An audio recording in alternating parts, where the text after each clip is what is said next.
Hello. Oh.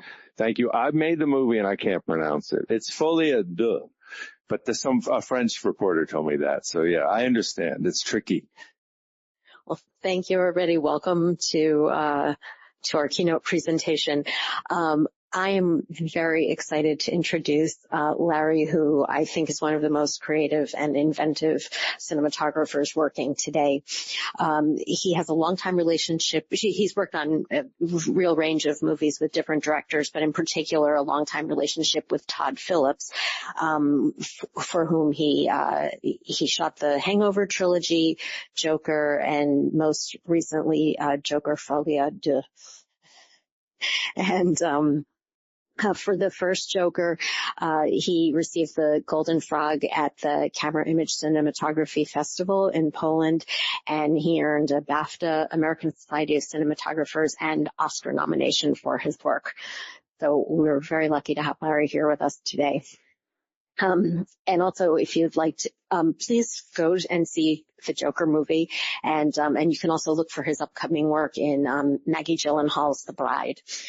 To start, the reason we decided to do this session like we are is because there is such an important relationship between as we all know, the art and science of filmmaking, and that's something that I know Larry feels very strongly about as well. Do you want to start by, just kind of sharing your thoughts on that topic?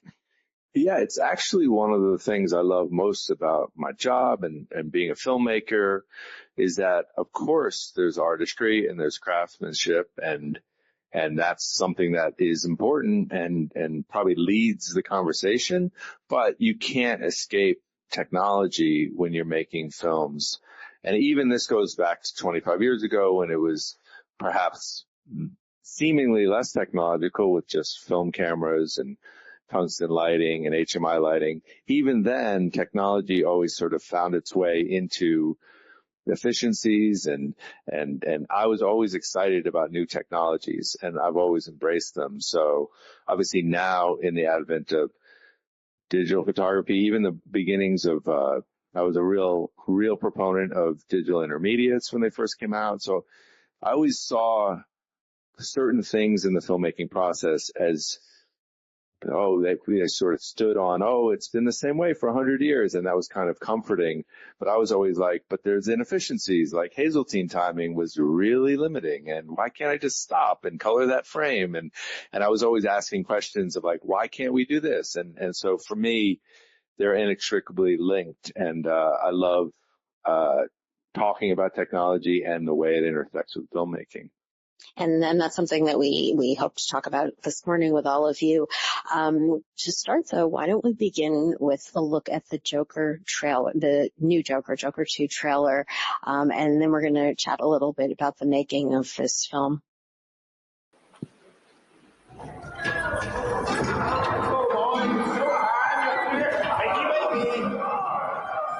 Hey, Fleck, you got a joke for us today?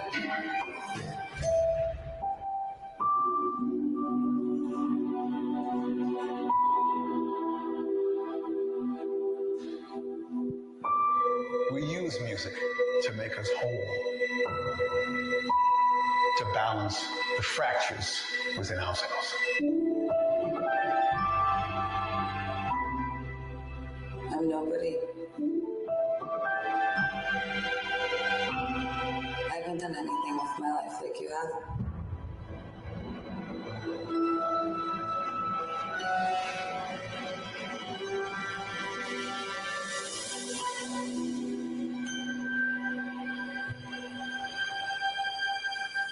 Let's get out of here.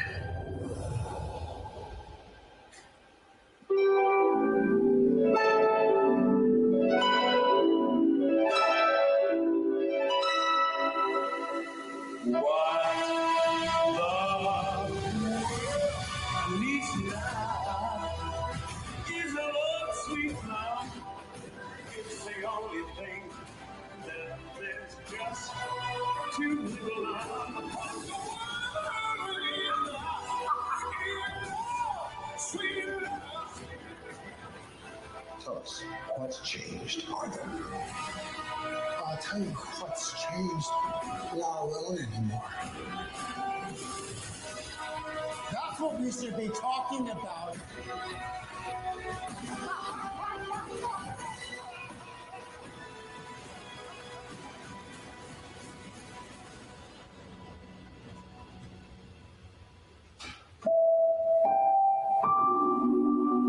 I want to see the real you.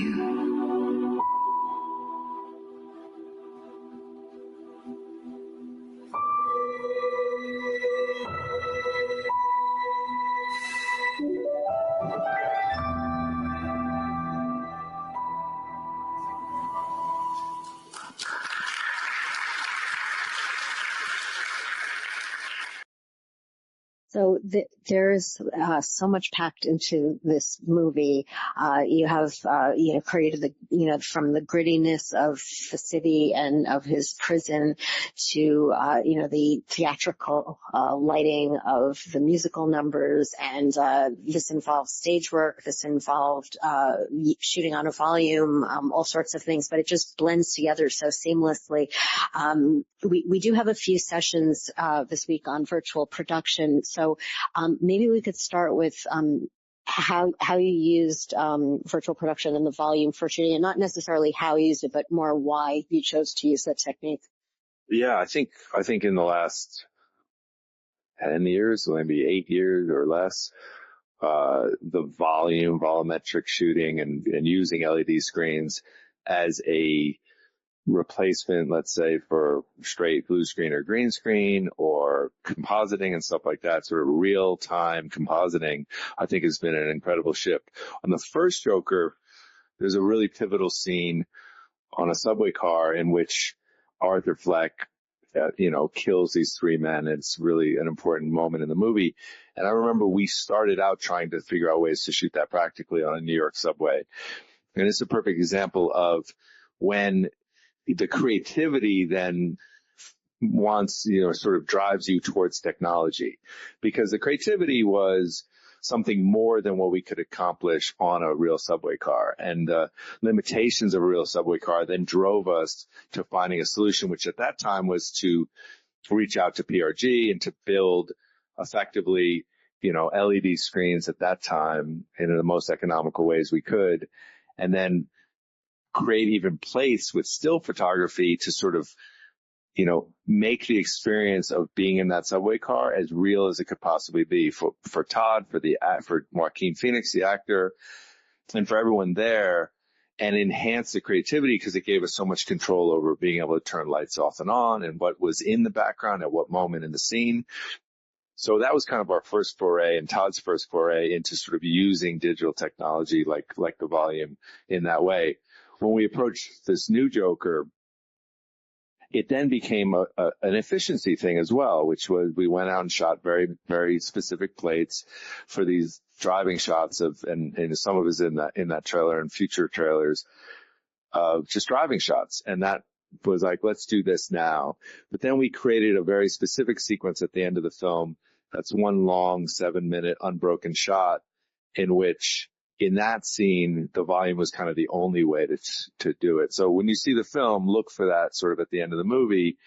But again, it's this idea that technology now allows us to be more creative rather than just like a simple solution or whatever the cost. Often it's if you think of something crazy, then now these new technologies allow you to sort of execute them. And so we couldn't have made it without that technology. Well, the shot that you referenced, the one that looks like a 7-minute uninterrupted shot is extraordinary. I remember when I saw it in the theater, just, thinking, how did he do that? And I know a lot of people have asked you this question. I would love to, I'm sort of on the side of, we're all here making this stuff. So I like sharing how the sausage is made and then breaking the magic, I guess. It's like, so for us, it was blended 4 different locations, including a center section that is in a car. And when you see it, you'll sort of, the whole objective was to never leave Joaquin. So in order to do that, when he gets sort of thrown into a car, we get thrown in with him and he's hiding kind of lower than the windows. So how do we get the camera basically in the floorboard of the back seat? So we cut out a floorboard of a car. We even extended the car like from the driver's side to the back by like 8 inches to allow a little more room for a camera person, and then raise the car about 18 inches on a volume so that the camera operator could go 360 inside the car at the height of Joaquin hiding in the back seat. And then he leaves the car and chases, which is in that trailer, and that's continued in downtown Los Angeles for Gotham. So, yeah. Did you have a favorite scene in the movie? I mean, I love, because it's so different than the first one, is I love these fantasy sequences in which there's music and so you see a little bit of it there with that spotlight that comes on him sitting, smoking, and the camera moves in on him and a light changes. Those sequences were really beautiful and fun and challenging to shoot, and also were creativity going, let's go to some solutions. So whether it was differences between the first Joker and the second Joker of now really embracing all the efficiencies of LED lighting, LED spotlights that could be controlled from cameras that are attached to the actual spotlight. So lighting operators could be on the ground and be able to follow the actors wherever they went, gave them full freedom, the full color control. Everything was on dimmer boards. Everything was able to sort of be done in real time. So we shot the film a lot like a live event, which is we planned everything really meticulously in advance, but never saw a rehearsal until we shot the first take. That was our time to see it. So we sort of talked about positioning lights and camera and, obviously cameras, but also, and having control over those lights so that from take 1 to take 4, we could adjust really simply, but also even on that first take, basically in real time, say, cue this, dim it up a little brighter. Let's switch to this, switch to that light, crossfade these, all of that. And another piece of technology that is essential to our now working is like these new advantageous, these new headsets that have, come along.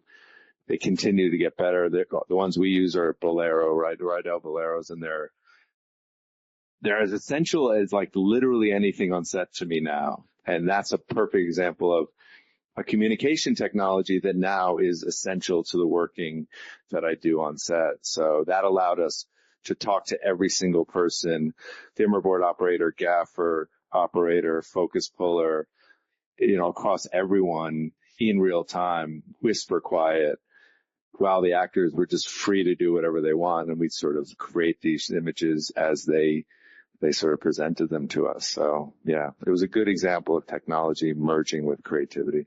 Mm-hmm. And all of these things not only gave the actors more freedom, but it gave you and Todd more freedom to try things and tell the story the way you wanted to. Yeah, I mean, the perfect example is just color, right? So I could present something to Todd color-wise, and if he's like, I don't know, let's try something different, we could just present something different instantly, as opposed to going up on lifts and changing gels and all the things that we used to do 10, 15, 20 years ago. Well, now Larry also has been thinking in a very innovative way about technology through the development of a filmmaking tool called Shot Deck, which I would love you to talk about with everybody. This is a tool that is not only used by professionals, but I know a lot of students really rely on this heavily when they're planning their projects as well. So would you tell us about the idea and how it works? I mean, additionally, along with one of the best things about doing this job and the people we work with is I think everyone in the filmmaking industry are constantly solving problems. So a lot of them then become sort of their own entrepreneur of figuring out a new solution, whether it's, Gareth Brown inventing the Steadicam or, all these sort of technologies that came from the creativity. For me, one of the things that through my entire process of trying to get a job, to prepping a job, to posting a job, was we constantly talk in terms of reference images. And we constantly are like, it's like that shot from The Godfather. It's like that shot from The Conversation. It's like anything like that for the conformist, would come up, and you'd go, how do I reference these images at the ready and then also use something to find new images that are like that in a source that just didn't exist. And so for years of just taking images and put them in folders that I could reference later, I basically said, I think there needs to be a tool that's like this incredible database of reference images for research and inspiration and education, meticulously keyworded so that they're searchable to not just find what you're looking for, but to find some shots from movies you've never even heard of.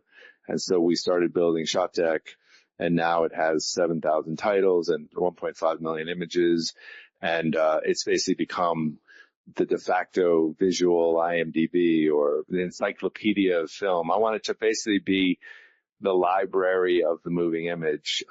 So it's both a historical record of all the sort of criteria that make up those images, but also this discovery tool for you to sort of find some beautiful image and go, what movie is that? And then go watch that movie as well. So it's become really fun. It takes up a lot of time, and but it's like a real passion project that I'm excited that has gotten out there, and people use it and are grateful for it. Yeah, it's a great idea. And I know people who use it who really rely heavily on it in their process. It's the best thing is when people are grateful and thank you for something, for building something. And I built it mostly at times thinking it'd just be a big database for myself, but that you realize, oh, if I need this, then other people need this as well. And across the spectrum that I never imagined, VFX, animation, across all the sort of creative arts. So I saw Joker on the new Barco HDR system, but you also released in IMAX, you released in Dolby Cinema, you released in, the gamut. What are your thoughts on where you see exhibition heading? First of all, that was the first time I saw that Barco projector, and I loved it. And what's beautiful about, and even the advent of HDR, I remember I turn my HDR off on my iPhone. So sometimes HDR is too much and it sort of transforms the image actually away from what you intended it to be. But what I realized and through all the approvals that we do with Dolby and now Barco and, IMAX and stuff like that, is if you can still control the original intent, so sort of through all the projection formats, they're just better versions of the same, right? So they're not a different version, right? It's not like suddenly you go to that Barco and it is different than the one in a Regal or an AMC, but it's just better is the ideal sort of result of all these incredible projection and display, even TVs, the same idea. Is how do we maintain that original intent? So our colorist at Company 3, Jill Bogdanovich, what we try to say is make it like we'll approve, let's say, the main DCP that is sort of standard ops DCP for most theaters, let's say for the 7,000 prints. And then we start working on the DCP for Dolby and, HDR and these other projection formats. But our intent is always like, let's keep it to feel the same as this, even if suddenly it's 300 nits or 1,000 nits or whatever that is. Yeah. But yeah, I'm really, really impressed, and I love seeing people jump back into that space and make even better ways to see films in the theater, for sure. Well, in addition to the theatrical, obviously a lot of people are seeing this on streaming, and we have different formats and aspect ratios even. When you look at all this together, I know creative intent is something that's very important to you and other cinematographers. Could you talk a little bit about how you and the community are feeling about it right now, and where you hope it's going? Well, certainly in being a past ASC board member and a cinematographer, an artist, a filmmaker, director at times, I think all we want is to be able to sort of create a vision for what that movie or TV show is and see it reflected downstream and have enough control over it that those horrifying stories of, let's say, listen, we recognize that we're not painters, we're not sculptors, we're not doing this sort of on our own. These are expensive endeavors with benefactors and business people that are paying for them. And we recognize that, like, they have certainly a huge voice in what it looks like and all that. But you would hope that, and this is where the relationship matters, is that they trust the filmmakers to sort of express the vision. And that's the reason why we have interesting looking things, right? And they don't all look the same, right? And so you hope that that continues and that we as cinematographers and directors and artists maintain that creative control and are able to see it displayed effectively and consistently across all formats, right? And so whether I'm one of those people who still wants, and I think it's starting to happen, I think with Samsung and some other relationships where, because it's hard. I remember that Chris McQuarrie and Tom Cruise video of like, turn off your you know, your the whatever the thing that makes the streaking happen. These things that were, brought into the TV displays and then hurt the way movies looked. And what you realize is the public doesn't have, it's really hard to not just inform them, but expect them to change settings on their television.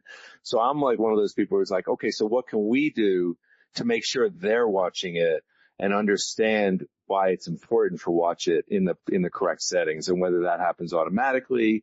When a movie comes on, it switches to film mode, and when sports comes on, it switches back, and that we know that they're watching it in a way that feels the most like we intended it to look like. I'm all for, and any ways we can both have that built into the technology or inform the public that that's why it's happening, let's do it, and why it's important. When you're shooting, is this something in the back of your mind, and does it in any way inform your creative choices? When we're shooting, I'm still trying to just make sure every person, and this is still however many years into it, is still, because we now watch dailies and we watch things on iPads, or we watch them at home, or we watch them on Pix or whatever it is, it's still a problem. It's still a problem because Todd might call me and go, why do these dailies look like this? And I go, they look great here. And it's like, well, can we send company 3 to put these settings in your screen? And whatever that is has not changed, and it's still a problem. And then we know that it's not like the people who watch it now 10 months later are going to be watching it in different things. It still happens. This still happens with TV spots. And, I was watching football, and why did it look dark? And then I'm watching it on this, and it looks good. And it looks good on social, but it looks bad here. I don't know how to solve it, but I would love it, because it's like right? NTSC, isn't it? No two, whatever, look the same. Yeah, exactly. They're never the same color or whatever. It still feels like that's still something to be solved. Yeah, even now in 2024. Okay. Well, something for everybody to be thinking about, but we also wanted to make sure to allow time for questions. So does anyone have any questions? And Mark has a mic, I think. Yes. Yes, and would you introduce yourself also before your question? Sure. My name is Shane Ruggieri. I'm the Advanced Imaging Systems Creative Lead at Dolby.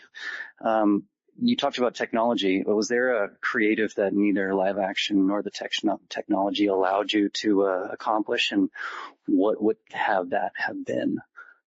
Say again? So you were talking about sometimes technology, you're pushed into technology to solve something. Was there something that either live action or the technology that was available to you didn't allow you to actually achieve? And what would you have wanted? That's a great question. I mean, honestly, I can't think of anything right away, but even today, right, I'm about to leave for Australia in a week to go start a new movie. And as my process always begins with is, what does this want to feel like for the audience? And how can I get there, right? And so I'll give you 2 things that I'm thinking of right now. And then what happens is I go, I don't know how we can do this. And then how can we find the technology that'll get us there, right? So it always starts there. And even now, I'm going to have to seek out to see how I can accomplish this, right? And it could be something as simple as day for night and go, well, what can we do better? And so whether it's like what Hoytza did on Jordan Peele's movie and like finding solutions with like a dual split infrared and how that might make it a more effective solution, or drones or other ways to move the camera or follow an actor. And it's like, I think every movie, I feel like there's something where we go, how can we do this, right? And how can we bring that to the forefront? So it's what's so fun is go, okay, and then you get people who are really smart on every movie, go create some new technology, and that's what's really exciting. I'll try to think of it and I'll come back to. Hello, my name is Veronica from Deluxe Media. I'm an innovator, right? I'm a young innovator coming into the industry, and I want advice. If I wanted to, I have a challenge for myself. I'm working on making my own film for young entertainment professionals for an application. What tools would you use as an indie filmmaker right now to make a film?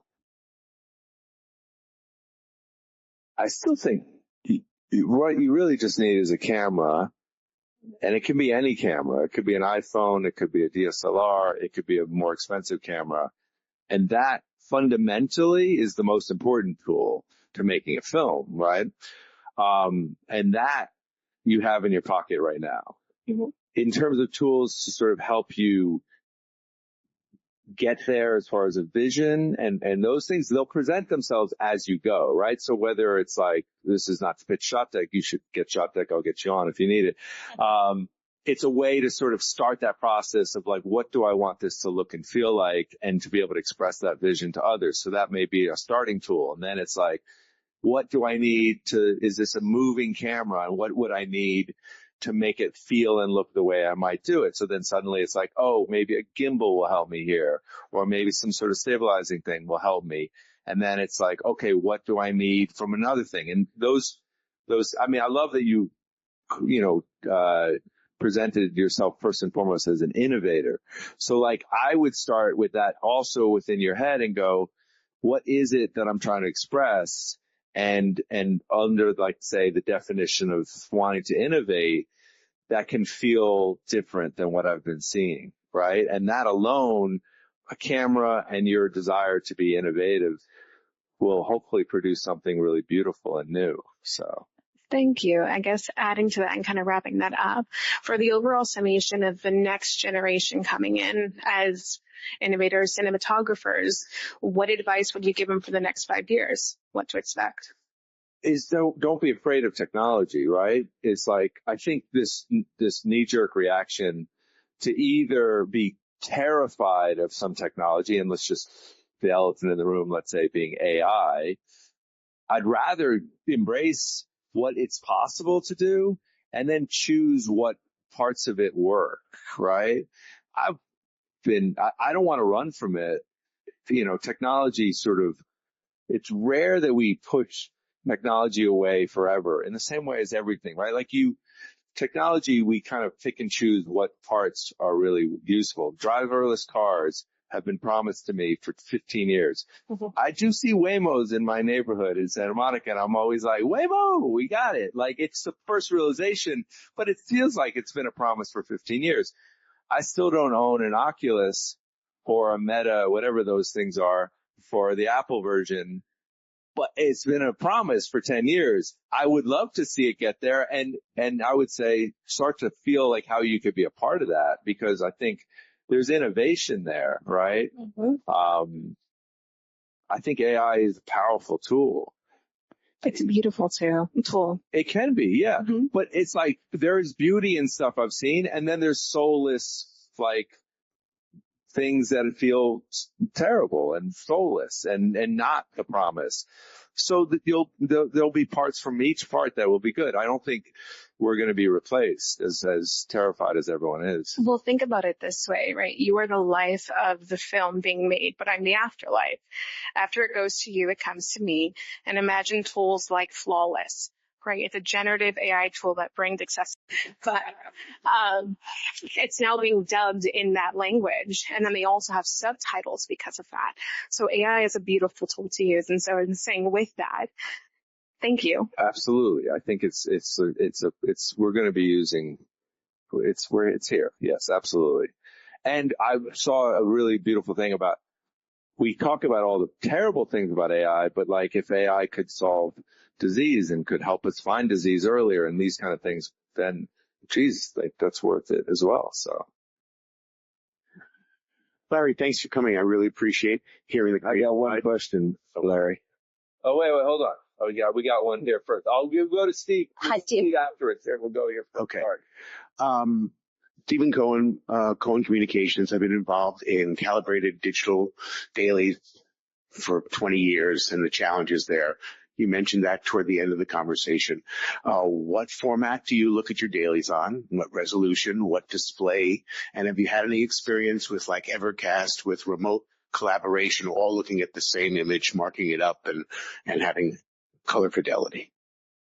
Yeah, it's interesting because, and I don't know if this will change in my next film, but I know because like I'm very close with my DIT who talks about certain projects he'll do that they'll do dailies in HDR. I went down that road at one point. Because, I've never done a movie for a streamer or anything like that, and all my movies have been for theatrical, I started then wanting to see things in P3, which was very unique and also was difficult to do downstream across all the people, right? So whether it went to Warner's or even if it went to Todd, this idea of staying in P3 became cumbersome. P3 for dailies, so that I was constantly seeing it. So, because the 709 white space transitioned to P3 when Todd finally saw it, let's say in the theater, everything felt dead because on a monitor, just 709 has that vibrancy. And so suddenly we had a transition for weeks sometimes of him going, why does this look different? So it's that idea of like, well, through editorial all the way through theatrical, can we get used to the same image so there isn't like this sticker shock when you sort of change into a new format. But that also presented some things, Clearview and other things where, let's say I'm remotely coloring a Company 3 and you're working now off iPads, which seemingly are almost the best display for judging color, maybe because they also have P3 built in and they have other things, HDR. So I've done that. I hated it at first because I'm so used to seeing it big, but I've become a little more accustomed to it. But I also know COVID alone was like the only way you could color things. And so that brought on the advent of this remote of the world. If I can do it and go into a theater, even if I'm in New York and they're in LA, it's still better for me because for a movie, for instance, there's nothing better than the bigness also affects where you're going to set the black level. It sets all of it, right? And so I think the size of it makes a huge difference. But if I'm doing, let's say, glass, I want that to be calibrated because it gets so specific. And in glass is all over the place, as we know, so, I still, and this will change, for the longest time, I also, until Company 3 and Deluxe at the time, were like, you were grandfathered in, we can't do this anymore.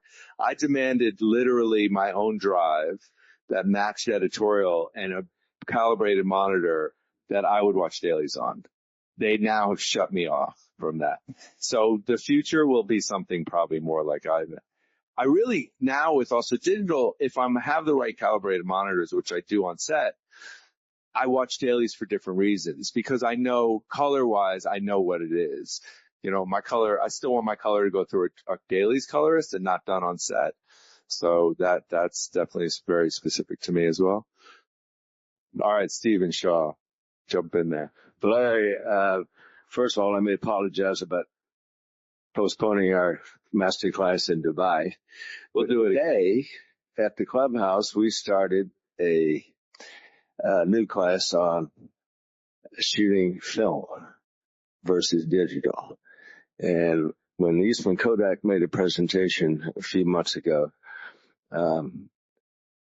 they said that 47% of the movies shot last year were shot on film. My preference, of course, is film because I was raised on film. Yeah. Do you have a preference? Film or digital? Digital, because I keep shooting it. Yeah, I would have to say, if I was being honest with myself, yeah. I converted over. And do I still want to shoot film? Sure. I've tested it recently and I've still chosen digital. So I love having the option, and I think the most important thing about the 47% is that it continues to give people that one-to-one option, and it's not being driven by some other force in the room, that the filmmakers, the directors, cinematographers have the choice to shoot in the format that they want to. I think is the most important thing. But I would say, if I'm being honest with myself, I've had those choices recently, and I've chosen digital. So there you go. You got a what is that? A hot take in this room. Last question here. Thank you very much. And you sort of touched on the question, John Mazel, technologist, mostly working in television, but you touched on the question I want to ask. Can you sort of cap, if you go back to the 1900s when it was hand-cranked cameras with zero fast film, to now where we could give the audience absolutely anything and it'd be a pristine picture that would probably look cold as ice. Where do you think is the sweet spot in terms of the experience with all the technology options that you've got at hand? All that matters is that you've moved the audience, right? And so to me, the sweet spot is that you delivered an emotional experience for the audience. And so whatever that might be, right?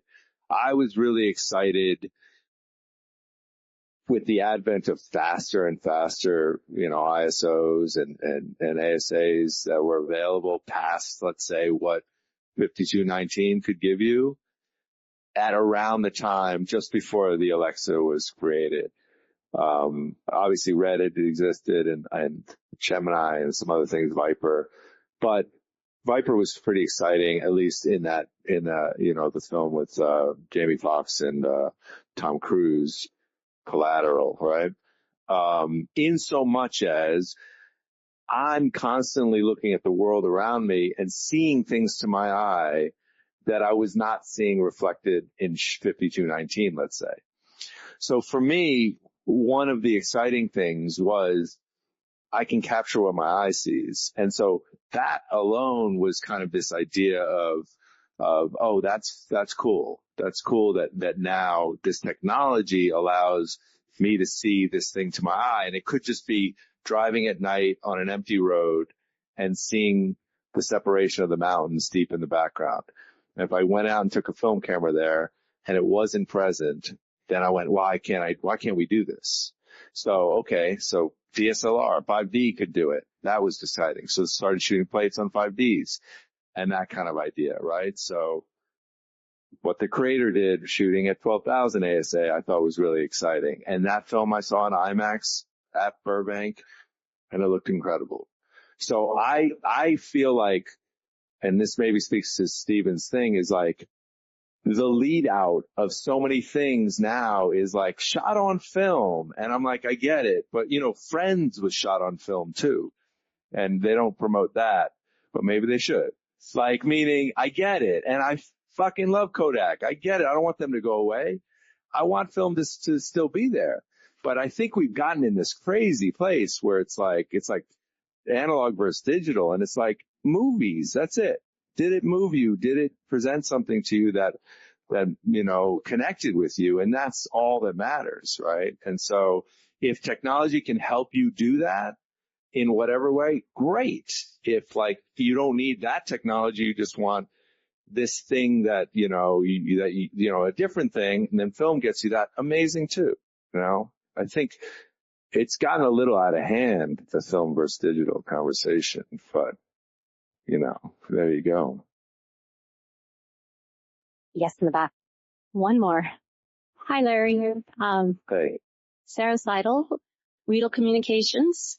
And as this was a cinema keynote, I was very happily surprised to hear you mention our Real Bolero for communication. I was wondering if you could just tell me a little bit about how you used to communicate before you used it and how important communication is to your video process. I think you touched on a little bit, but I think I was cheering back here and missed it. So I know you'd think I work for you guys the way I talk about it. I really do love the product, genuinely. they'd yell cut and you scream out, hey, come on, bring this over here. Or God, I don't know a lot of DPs that liked using walkies, but maybe that was part of it. Or there was like a moment and of course I own some HMEs, and HME is a good product, but whatever that was, it was like I had about 6 of them. The transformative thing that I found with the Rydell's, and it was actually introduced to me by an operator who was working on Mandalorian. And he's the one who sort of told me about them. And I was sort of like, well, let me try them. And this idea that one, they were incredibly whisper quiet, and I didn't suddenly if you saw me before, I had Comtex headsets, HME headsets, I had a walkie. It was like a disaster show.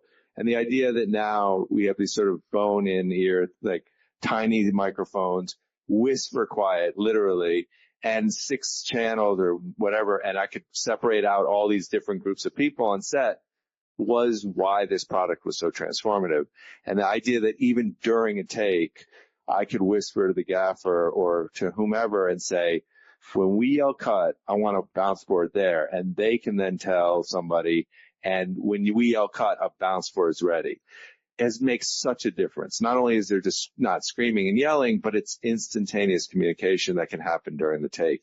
So, you guys are great. And if you get a competitor, then maybe they're whatever. I don't know of any, but it's a great product and genuinely has been transformative for my work. So. So I got the signal that we need to wrap up. So before we do, I just want to ask Larry one more question. Since you have this audience right now, is there anything else on your technology wish list? Because this might be a good idea to mention at this time.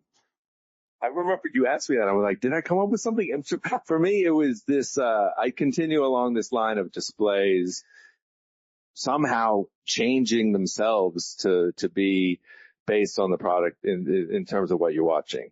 I know that exists on some part. I'm not sure it's hit my TV screen at home yet. When I start seeing that, like the Waymo, I'll be like, the promise has been revealed. It's been realized, that would be amazing. Yeah. And even the dailies thing is still complex. And this whatever we're watching things in, right? Whether NTSC is now in the past, P3, 709, HDR is now been replaced to confuse and it feels like each time I start a movie, I have the same conversation, and I would love that to be solved in the next 5 years.